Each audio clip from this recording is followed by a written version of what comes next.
11g짜리 말썽거리 감염에 대해서 계속 읽고 있습니다. 마지막으로 15세 생일 이후로 대는 아내는 그가 의사와 상담해야 한다고 끈질기게 얘기해왔다. 하지만 마침내 대인이 의사를 찾아가기로 결심한 것은 기내 잡지에서 관다스 항공의 CEO가 전립선암을 진단받았다는 기사를 읽은 뒤였다. 대는 점심시간에 병리 검사실에 찾아갔고 조치기가 말했던 검사를 받았다. 대는 태어나서 처음으로 전날 잠을 설쳤고 아침에는 아침 식사를 하다가 딸에게 소리를 지르기도 했다. 그리고 일주일 안에 조치기가 대인에게 전화를 했다. 의사는 대인의 PSA 검사 결과가 또한 남성 평균치를 살짝 웃돈다고 설명했다. 그리고는 비뇨기과 의사에게 소개서를 써주겠다면서 걱정할 정도는 아니라고 했다. 대인은 휴양지에 누워서로 떠나는 가족 여행 일정을 취소하고 비뇨기과 의사와 약속을 잡았다. 비뇨기과 의사는 다소 무뚝뚝했지만 가끔 깔끔하고 단정했으며 사무실은 그가 물질적으로 성공했다는 사실을 증명했다. 의사는 대인의 병력과 주식시장에 대해서 질문을 던진 다음에 바지와 속옷을 벗고 소파에서 일어나 벽을 마주 보라고 얘기했다. 대인은 입술이 바짝 말랐다. 조금 불편할 겁니다. 오른손에 윤활제를 바른 장갑을 낀 비뇨기과 의사가 말했다. 대인은 그때 의사가 전립선이 부었다고 말했는지 아닌지는 기억나지 않았다. 다만 그가 일주일 뒤에 전립선 조직 검사를 예약해 주었다는 사실만이 기억날 뿐이었다. 대인은 검사받는 날 아침 항생제를 처방받아 복용했고 엄청나게 밀려드는 두려움을 극복하며 대기실에 앉아 기다렸다. 결코 대인답지 않은 일이었다. 조직 검사를 받은 뒤에 아내가 자동차를 몰고 그를 집까지 데려다 주었다. 차 안에서 두 사람은 별다른 대화를 하지 않았고 다만 대인이 학교 근처에서 과속방지턱을 넘을 때는 속도를 줄이라고 지적했을 뿐이었다. 대인이 현관으로 걸어 들어갈 때 아내는 남편에게 일시적으로 나타난 뻐기는 카우보이 같은 걸음걸이를 지나가는 말로 몇 마디 언급했다. 지독하게 못 들어줄 정도의 농담은 아니었다. 나중에 대인은 소변에서 붉은 빛이 돈다는 사실을 알아챘다. 레드와인보다도 로제 와인에 가까운 색깔이었지만 어쨌든 신경이 쓰이기는 매한 가지였다. 그날 저녁에 양치질 하던 대인은 갑자기 몸에 한기를 느꼈다. 그로부터 30분도 지나지 않아서 주체할 수 없이 몸이 덜덜 떨렸다. 대인은 독거미로 생각하고 파라세타몰 몇 알을 입에 지어놨다. 그리고 침대에 누웠지만 몸에서 갑자기 열이 났다고도 오한이 드는 바람에 뒤척이다가 제대로 잠을 못 이뤘다. 대인은 응급실에서 대기실에 기다렸다. 하지만 아내가 응급 환자를 분리하는 간호사와 대화를 나누는 동안에 그는 의자에서 미끄러져서 바닥에 쓰러졌다. 어르신은 대인을 휠체어에 태워서 심폐소생술에 들어갔지만 혈압은 낮았고 맥박은 마구 뛰었다. 체온은 39.8도씨에 이르렀다. 대인은 자기를 둘러싼 소리와 동작이 점점 멀게 느껴졌다. 요 24시간 들어서 처음으로 걱정을 모두 놓아버린 순간이었다. 내가 대인을 살핀 것은 그로부터 몇 시간 뒤였다. 하지만 응급실에서 온 요청은 그가 입원하기까지 거쳐온 과정을 지워버렸다. 담당자는 폐혈성 쇼크를 일으킨 50세 남성을 봐주실래요? 라고 얘기했을 뿐이었다. 폐혈성 쇼크는 병원에서 가장 심각하게 다뤄야 할 증상 가운데 하나다. 어떤 세균에 감염되어 있느냐에 따라서 치사율이 10에서 60% 이르기 때문이다. 내가 처음 왔을 때 대인은 집중치료실에 옮겨져 목구멍으로 관을 삽입하고 기계로 호흡을 돕는 상태였다. 응급실 의사들은 전립선 조직 검사를 할 때 혈류로 들어간 위장 속에 세균이 쇼크를 일으켰을 것이라고 의심했다. 가장 가능성이 높은 세균은 대장균이었다. 나는 집중치료실의 담당 의사와 함께 대인의 아내를 만났다. 그녀는 남편이 괜찮은지 물었다. 담당 의사는 상황의 중대성과 함께 그래도 아직 희망이 있다는 이야기를 부드러운 어조로 전달해주면서 아내를 안심시켰다. 세균의 피속을 돌아다니는 경우에 대장균은 그나마 가장 덜 위험한 균에 속하기 때문이었다. 사망률은 약 10%였으니 대인은 목숨을 건질 확률이 높았다. 그는 이후 24시간 동안에 심하게 앓았지만 다음날 아침에 다시 보러 가니 침대에 일어나 앉았고 점심 무렵에는 식사도 할 수 있었다. 목에 삽입한 관이 제거되었고 혈압과 맥박도 정상으로 돌아왔다. 아내가 옆자리를 지켰다. 대는 자기가 어쩌다가 병원에 입원했는지 기억이 나지 않았고 집중 치료실에 들어온 이유와 전립선 조직 검사를 연결짓지도 못하는 듯했다. 오늘 아침에는 멋진 소식이 있어요. 의사 선생님. 대인의 입안 가득 컨비프와 으깬 감자를 집어넣은 채 말했다. 나는 오늘 집중 치료실에서 나가는 것이 그 좋은 소식이려니 넘겨 짚었지만 내 짐작은 틀렸다. 여기 의사 선생님에게 내 전립선 조직 검사 결과를 물어봤거든요. 대인이 미소를 지으며 말했다. 그리고는 아이의 손을 꼭 붙잡았다. 대인은 눈에서 눈물이 차올랐다. 말을 하지 않아도 검사 결과 이상이 없었다는 사실을 알 수 있었다. 즉 대인은 암에 걸리지 않은 것이다. 난 정말 운이 좋은 사람이에요. 그가 말했다. 그 시점과 상황에서 나는 정말 그렇다고 동의할 수밖에 없었다. 나는 대인의 반응이 전혀 놀랍지 않았다. 여기저기서 남성들에게 전립선암을 조심하라고 메시지를 던지는 상황이니 당연했다. 2010년 오스트레일리아의 전립선암 재단은 당신에게도 생길 수 있는 이름이다라는 텔레비전 광고를 제작했다. 아름다운 색감과 명리한 초점, 직접적인 커뮤니케이션이 솜씨 좋게 조합된 사례였다. 15명의 유명한 배우, 연예인, 운동선수, 음악가들이 전립선암이 얼마나 오스트레일리아 남성들을 위협하는지, 그래서 대책은 무엇인지에 대해서 30초에 걸쳐서 이야기하는 내용이었다. 등장인물들은 각각 몇 초씩 화면에 얼굴을 비추면서 차례로 전립선암에 대한 사실들을 얘기한다. 전립선암은 매년 유방암보다도 많은 수의 목숨을 앗아갑니다. 피부암이나 교통사고보다 더요. 거의 3,000명이 이르죠. 3명에서 1명씩 사망을 합니다. 이 광고에서 가장 중요한 얘기가 분명했다. 화자 가운데 1명은 가수 위글스의 멤버였다. 그리고 젊은이 3명의 머리가 등장한다. 바로 나처럼요. 나처럼요. 당신도 그렇게 될 수 있어요. 볼턴이다.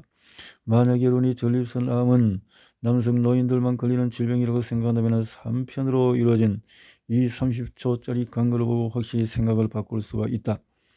이제 훌륭한 보건 관련 홍보 영상이 그렇듯 안심시키기와 행동 방안이 이어진다. 전립선암은 치료가 가능합니다. 조기 검진이야말로 무엇보다도 중요하죠. 그러니 50세가 넘었다면 조치와 상담하세요. 가족력이 있다면 40세부터 병원에 가야 합니다. 그리고 의사가 등장한다. 검진은 혈액 검사처럼 간단해요. 그리고 이제 중심 메시지가 되풀이된다. 미리 알고 얼른 검진하면 여러분은 전립선암에서 살아남을 수 있습니다. 마지막으로 장시간은 사람은 텔레비전 쇼 호스트 버트 뉴턴이다.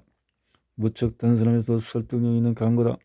하지만 그렇게는 전립선암이 흔하고 치료가 쉽다면, 저기에 검진하기만 해도 목숨을 살릴 수가 있다면 나는 왜 유튜브에서 이 광고를 보자마자 컴퓨터 화면으로 마우스를 내던지고 싶은 마음이었을까?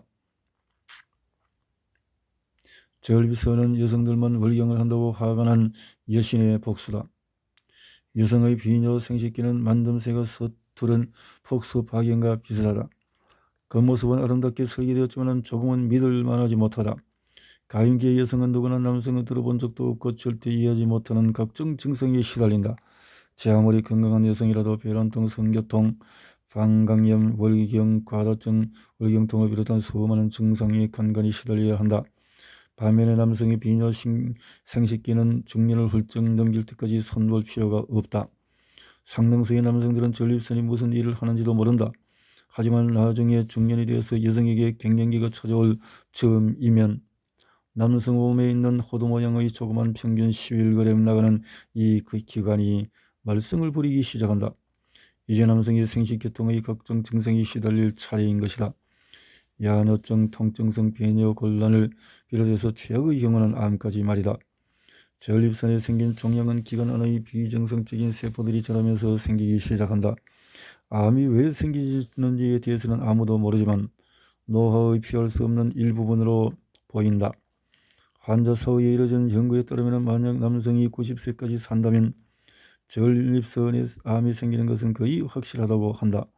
가끔은 방광 근처에 암이 생겨서 요도에 눌리는 느낌이 들거나 소변이 나오는 통로를 방해하면서 이성을 스스로 깨닫는 경우도 있지만 상당수의 경우에는 암이 아무런 자각 증상을 보이지 않으며 주변의 여러 기관이나 뼈, 폐간 뇌까지 전이된 후에야 발견된다.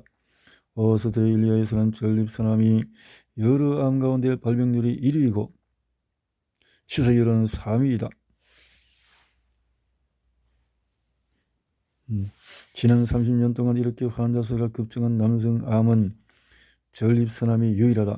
1982년에는 오스트레일리아에서 남성 23명 가운데 1명꼴로 75세의 나이에 전립선암을 받았지만 2009년에는 이 비율이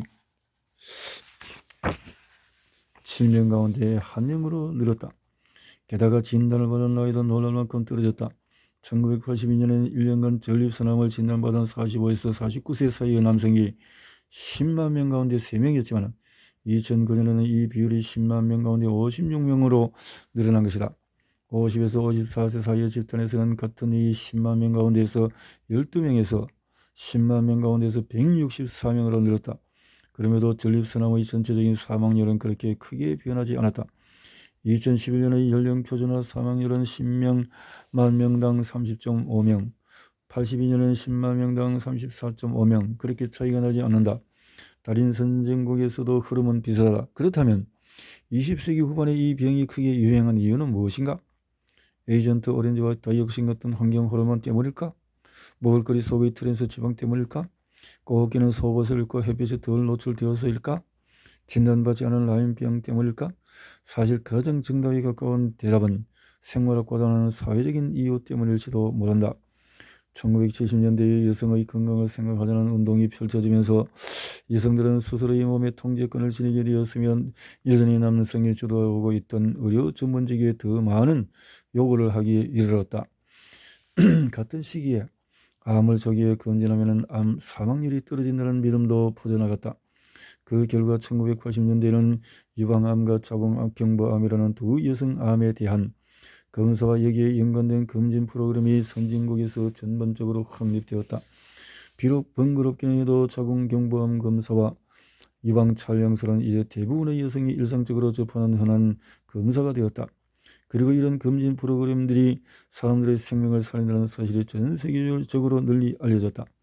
여성들의 암은 언론의 관심을 끌어서 상당한 비중으로 보도되었으며 공공과 사적 부문의 기금이 쇄도했다. 오스트레일리아만 해도 1년에 약 3억 달러가 모금되었을 정도였다. 그러다가 베이비 부머 세대의 나이 든 남성들 사이에 일정의 반발이 일어났다. 그 결과 1990년대에는 이른바 남성의 건강을 연구하고 지원하도록 방향을 재조정하려는 시민단체가 등장했다.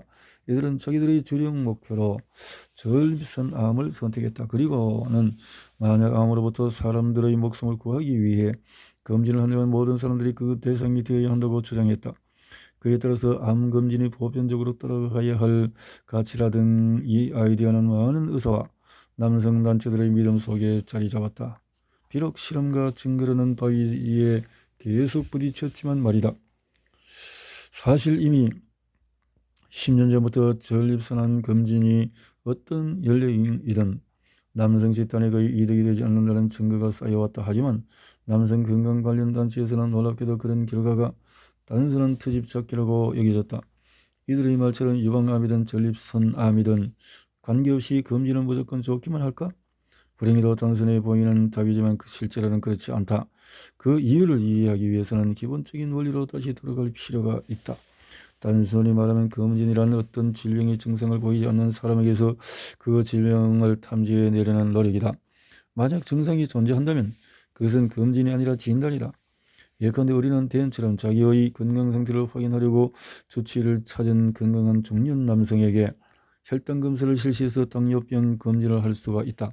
하지만 똑같은 검사를 통해서 체중을 줄어들고 목이 타며 소변의 양이 많아진 젊은이에게 당뇨병 진단을 내릴 수도 있다. 이 차이는 무척 중요하다. 어떤 병의 증상을 보이는 사람은 증상을 보이지 않는 사람에 비해서 그 질병을 앓을 확률이 훨씬 높다.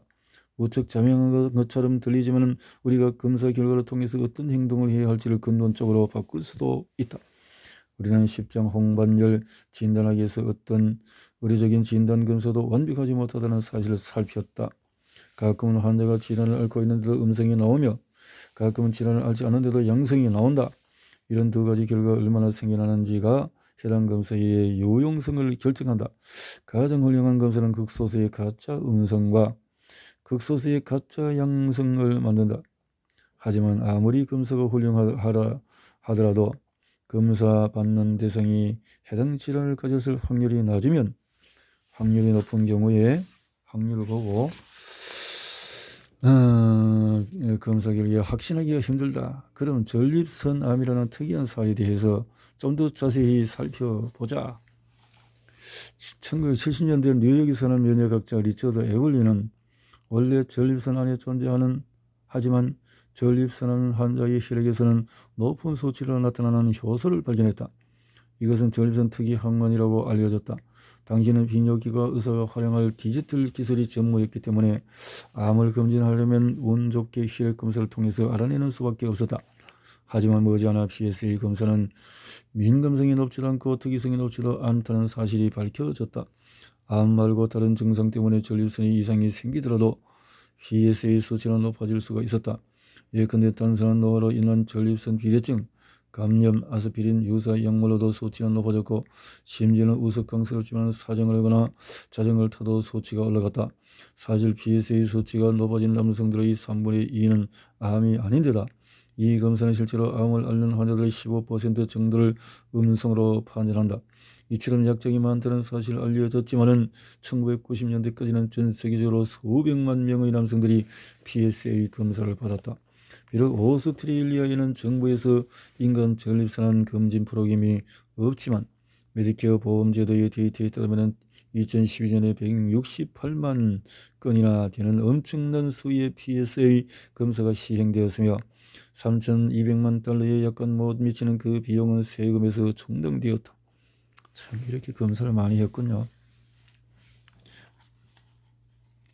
이렇게 해서 수치를 많이 해서 많이 그렇게 했다는 거죠. 내가 의대생이던 1980년대 초반에 한 여학생이 만약 남성들이 여성들이 왕암 검사를 받는 것과 같은 방식으로 고환한 검사를 받았다 한다면 남성 엔지니어들은 해당 고의를 차가운 두 금속관에 짓누르며 몇 분 동안 꼼짝하지 않고 앉아도 있지 않아도 검사를 진행할 수 있는 엑스레이 기술을 진작 발명했을 것이라 말한 바 있었다. 또한 그녀는 작은 경부암 검사가 얼마나 치욕스러운지에 대해서도 지적했는데 진철형 질경으로 신체의 내부를 들여다보려는 것은 여성에게 불필요한 불편함과 수치심을 안기려는 남성들의 음모일 것이라는 의심을 넌지시 비쳤다. 하지만 만약에 이 주장이 조금이라도 참이라면 1987년에 한 남성 비뇨기과 의사가 직장 횡단 초음파 유도 조직 검사를 도입하면서 상황이 반전되었을 것이다. 마치 전혀 해롭지 않다는 뜻이 앞 글자를 따서 투루스 조직검사라고 불리는 검사 말이다. 전립선은 방광 아래쪽에 자리 잡고 있으며 직장과 가깝다. 이것은 대장의 항문을 통해서 바깥 세상으로 빠져나가기 전 마지막으로 들르는 부위다. 투루스는 조직검사를 실시하기 위해서 레바논 오이만한 두께의 초음파로 프로브를 의식한 생생한 환자의 직장에 집어넣고 초음파로 전립선의 위치를 잡은 뒤에는 프로브 안의 통로를 따라서 바늘 하나가 내려와 직장의 벽을 뚫고 전립선 안에 꽂힌다. 게다가 병리학자가 암의 유무를 판정하기 위해서는 이런 조직 검사를 여러 번 해야 한다. 참 많이 생각하게 만드는 내용들이 많네요. 다시 한번 우리의 상식은 전립선암의 복잡한 생력을 마주하며 상처를 입는다. 지난 100년간 전립선암이 걸린 남성들의 대다수는 이 병의 원인이 되어 죽었다기보다는 이 병에 걸린 채로 사망했다. 거의 나이 든 삼성이 걸리는 병이었기 때문에 환자 대부분은 전립선암을 자체로 소물 거두기 전에 심혈관 관계 질환이라든지 다른 악성 종양의 굴곡에서 목숨을 잃었던 것이다. 듣고 보면 별로 도움이 되지 않은 위안이지만 여기는 우리가 생각해 봐야 할 두 가지 개념이 자리 잡고 있다. 첫 번째는 시간 단축 평양이다. 전립선암 환자들은 모두들 처음에는 전립선 안에는 머무는 작은 종양에서 시작하는데 이때 PSA 검사나 조직 검사를 하면 증상이 나타나기 여러 해 전에 암을 감지할 수 있다. 지난 20년에 걸쳐서 40대와 50대 남성에게 전립선 암이 늘어나는 현상은 실제로 환자 수가 증가한 것이 아니라 단지 검진이 실시되면서 검진을 받은 남성들의 연령이 낮아졌기 때문이다. 같은 기간에 70, 80대 남성의 가운데 전립선암을 진단받은 수가 살짝 줄었다는 관찰 결과를 보면 위의 결론을 뒷받침할 수가 있다. 이미 중년에 진단을 받았기 때문에 수가 줄어든 것이다. 두 번째 개념은 작은 종양을 갖고 있을 뿐이라서 아무리 오래 살아도 결코 해를 입지 않을 사람들이 전립선암 검진 결과 드러난다는 점이다. 이것은 과잉 검진이라고 할 수 있지만은 대부분의 사람들은 놀랍게도 많은 의사들 역시 이런 현상의 존재를 믿기 힘들어한다. 전립선암 환자 가운데서 30에서 50%는 전립선 안에서 머무르며 인접기관에는 절대 퍼지지 않는 굳이 알 필요가 없는 암이다. 하지만 오늘날 실시하는 검사들은 이런 암과 앞으로 전이될 암을 구별하지 못한다. 이런 경우에 만약 우리가 과잉 검진을 할 확률이 30%로 최소한 낮게 잡는다 해도 조직 검사를 통해서 암 진단을 받은 사람이 1만 명이라 할 때에 실제 치료가 필요 없는 암 환자는 7,000명인 셈이다. 앞에서 애초에 조직 검사를 받았던 사람이 2만 9천 명이었던 점을 생각해보라. 하지만 전립선 암을 치료하기 위한 가능성 있는 선택지인 근치 전립선 절제술과 방사선 치료는 둘 다 까다롭고 돈과 시간이 많이 든다.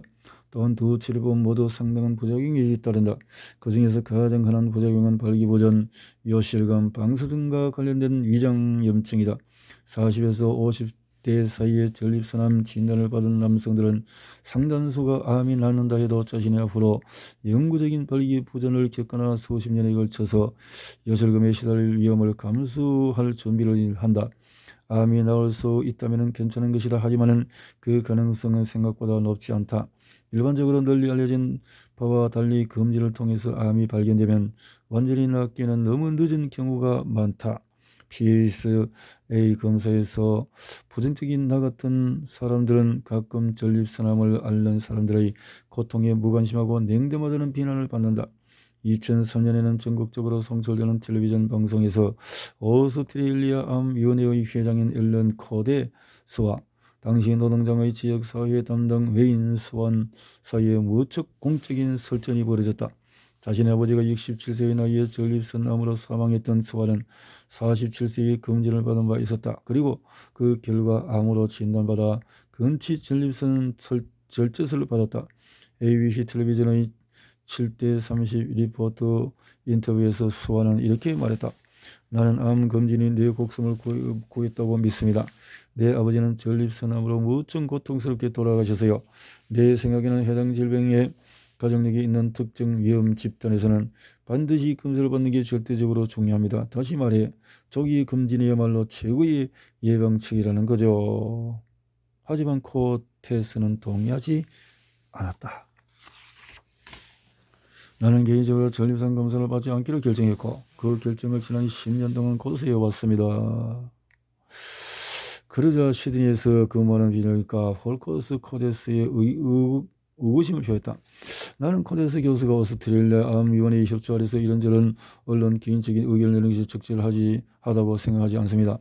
내 생각에는 환자들은 본인의 조치와 상담에서 PSA 검사의 장단점을 미리 알고 본인이 결정하면 됩니다. 나도 개인적으로 최근에 언론에 들러오는 정보를 접한 뒤에 이 검사를 진행해야 할지 무척 혼란에 빠진 환자들을 여러 만났습니다. 전립선 조직 검사까지 해야 한다면 더 그렇죠. 그 말을 들은 스완은 비판에 박차를 가했다. 나는 코데스가 얘기한 말을 듣고 그야말로 아연했습니다. 이 사람은 이 나라의 암 관련 단체 수장입니다. 대중은 그를 고등교육받고 지식이 풍부한 사람으로 여긴다는 말입니다. 나는 그가 얘기한 내용이 의학 전문가들의 의견과 충돌한다고 생각합니다. 토론은 계속되었다. 코데스는 전립선암 검진에 대해서 유럽의 주요 학술지에 그 해에 실릴 예정인 결과를 인용했다. 최신 임상실험에서 나온 이 데이터를 활용할 수 있게 되면 우리는 검진의 유용성에 대한 과학적인 증거를 더 많이 갖추게 될 것입니다. 그는 증거에 호소하며 말했다. 검진에 대한 장단점을 공정하게 드러낸 이 혼란을 일으킨다면 유감입니다. 그 증거만으로는 그 혼란을 없애기에 충분하지 않는 것은 사실이고 증거를 실제보다도 과대평가하는 것도 예의가 아니죠. 세 명의 개인적인 경험이 각자의 관점에서 영향을 끼친 것은 확실하다. 스와는 암이 발견된 바가 있었고 수술을 해서 아직 살아있다. 비뇨기과 의사는 그동안에 많은 남성들을 수술해봤고 그들도 살아있다. 고대수는 60대의 나이에 검진을 받지 않기로 선택했고 그 역시 멀쩡하게 살아있다. 세 사람이 이 문제에 대해서 열띤 토론을 벌이는 동안에 두 건의 대규모 무작위 임상 실험이 진행되고 있었다. 하나는 미국에서 진행되는 전립선 폐 직장 난소암 검진 PLCO이었고 다른 하나는 유럽에서 진행되는 전립선암 검진에 대한 무작위 연구였다. 이렇게 해서 대상으로 했어서 이렇게 했다는 거죠. 그 뒤로 2년 동안 후속 작업을 했지만 양쪽 다 결론에는 변화가 없었다. 자, 이렇게 했다는 거죠. 이렇게 적용을 한다면 득보다도 초점을 넓혀서 집단에 적용한다면 득보다 실이 많을 수가 있다. 실이 많을 수가 있다. 이렇게 개인적으로 이 병을 앓는 사람들의 마음을 바꾸기는 힘들었을 것이다. 그래서 이제 어떤 형태로든 전립선암 검진에 대해서는 추천하지 않기에 이르렀다. 질병 테스트. 하지만 미국 암협회 등등등등에서는 어떤 성에도 전립선암 검진을 추천하지 않으며 지침이 변경했다. 하지만 50에서 69세 사이의 연령층에 대해서는 환자가 지닌 가치관과 선호도에 근거해서 의사를 결정 내리라고 권고를 했다. 그러니까 미국의 예방진료특위의 심의회는 다양한 공정보건 문제를 다루기 위해서 모인 최고의 독립 연구자 패널로 구성된다. 이 심의회는 10년 동안 걸쳐한 그 효용성을 뒷받침하는 증거가 없다는 이유로 전립선암 검진을 추천하지 않기로 했다라는 거죠.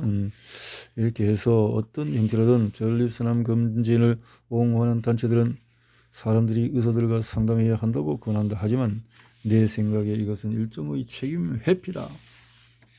나는 이 전립선암 논쟁을 내가 오스트레일리아 국립대학 의대생에게 10년 동안 강의해온 증거 기반의 강좌와 사례 연구로 사용해왔다.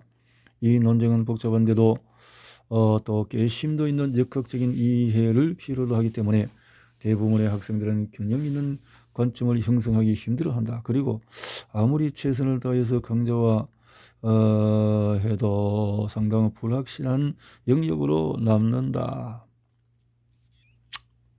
이렇죠. 들어서 조직검사는 대인의 목숨을 살리는 대신 오히려 위태롭게 만들었다. 전립선은 세균이 없는 기관으로 알려져 있다. 좋은 세균과 나쁜 세균이 나란히 공존하는 입이나 코, 위, 장과 달리 전립선은 보통 상태에서 세균이 전혀 살지 않는다. 전립선에 감염이 일어나면 방광과 신장까지 감염이 퍼진다. 방광의 감염은 대개 상대적으로 해롭지 않지만 신장 감염은 훨씬 심각하고 거의 병원에 입원해야 하는 증상이다. 가끔은 대뇌 경부처럼 감염증이 전립선에서 혈류로 바로 이동하기도 한다. 예컨대 캔버라에 내가 근무하는 병원에는 매년 혈류 감염증 환자가 약 300명인데 이 지역의 인구가 50만 명인 곳이다. 그러니 이 감염증은 심장마비보다도 흔하고 사망률 면에서는 최소한 2배에서 12배까지 더 높다. 또 심장마비와 마찬가지로 감염증은 제대로 된 응급처치를 받지 못하면 사망률이 높아진다. 감염돼서 이렇게 될 수 있다는 거죠. 자, 이렇게 이런 조치를 거치면 드루스 조직 검사를 하는 남성 가운데 방광이나 신장에 감염을 일으키는 비율이 1에서 5%, 대인처럼 혈류에 감염이 일어나는 비율은 0.1에서 2.2%로 감소한다. 비뇨기과 의사 가운데 일부는 이 비율을 0.5에서 2%로 잡기도 한다. 그러면 수치를 조금 더 살펴보자. 0.5%는 수치는 드루스 조직 검사를 실시한 후에 혈류에 감염이 일어난 최소한의 추정치다. 어쨌든 사망 사례는 오스트레일리아 전국에 퍼져 있을 테고 그렇게 되면은 어떤 문제가 여기저기서 일어나면 숨겨진 원인이 있을 가능성이 높다. 하지만 이 모든 것은 아주 빠르게 변하고 있다. 캐나다에서 이뤄진 한 연구에 따르면 드루스 조직 검사 이후에 심각한 감염을 겪은 사례가 2005년까지 10년에 걸쳐 400%가 늘었다고 한다. 그리고 그 이유는 대부분 항생제의 내생 때문이었다. 그렇지, 항생제. 다만 직장을 통과해서 전립선의 바늘을 쿡 찔러 넣는다면 상황은 달라질 것이다. 문제는 10% 플럭사신만큼 효과가 좋은 경구 항생제가 없다는 것이다. 대안이 될 만한 항생제는 증명대로 직접 주의해야 하는데 그러면 시간과 비용이 더 든다. 그러니 감염병을 전공하는 의사들은 비뇨기과 동료들에게 항생제에 대한 적절한 조언을 해줄 필요가 있다. 이런 것들은 나는 현재 전립선암 검진이 의료 분야에서 도구의 법칙이 적용되는 가장 유감스러운 사례라는 점이 두렵다. 나는 이 장에서 내가 겪고 있는 사례에 근거해서 전립선암 검진을 반대하는 과학적 주장을 담았으며 검진을 홍보하려는 개인이나 집단의 선의는 되도록 피했다. 하지만 이런 태도는 조금은 나이브하게 보일 수도 있기에 마지막으로 현대적인 전립선암 검진법을 처음 가능케 한 사람의 말을 전하고자 한다. PSA의 발견자이자 지금 애리조나 대학교의 교수인 리처드 에블린이다. 그는 2010년 뉴욕타임스에 발표한 우리가 전립선에 저지른 엄청난 실수라는 제목으로 그래서 PSA 검사에 대해서 그 검사가 효과를 보일 확률은 동전 던지기와 비슷하다고 말했다. 그의 얘기를 계속 들어보자. 내가 지난 여러 해 동안에 확실히 해드리고 무던히 애써왔지만 PSA 검사는 전립선암을 탐지낼 수가 없다. 그리고 더 중요한 사실은 이 검사가 치명적인 암과 그렇지 않은 암이라는 두 종류의 전립선암을 분별할 수도 없다는 점이다. 그렇다면 왜 아직까지 이 검사를 활용하는가? 그 이유는 제약회사들이 계속해서 이 검사를 홍보하고 있으며 관련 단체에서 남성들에게 검진을 받으라고 전립선암에 대한 의식을 촉구하기 때문이다. 내가 40년 전에 PSA를 발견했을 때는 이것이 이렇게 이익이 휘둘리는 공중보건의 재앙으로 치닫게 될 줄은 전혀 몰랐다.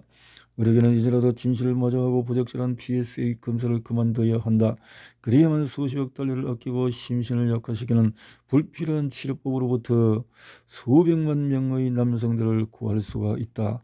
이토록 유명한 지식을 아버지가 직접 포기했다니 현명한 사람이라면 그의 말을 귀를 기울여야 할 것이다.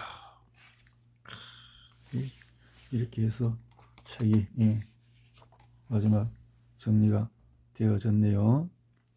자.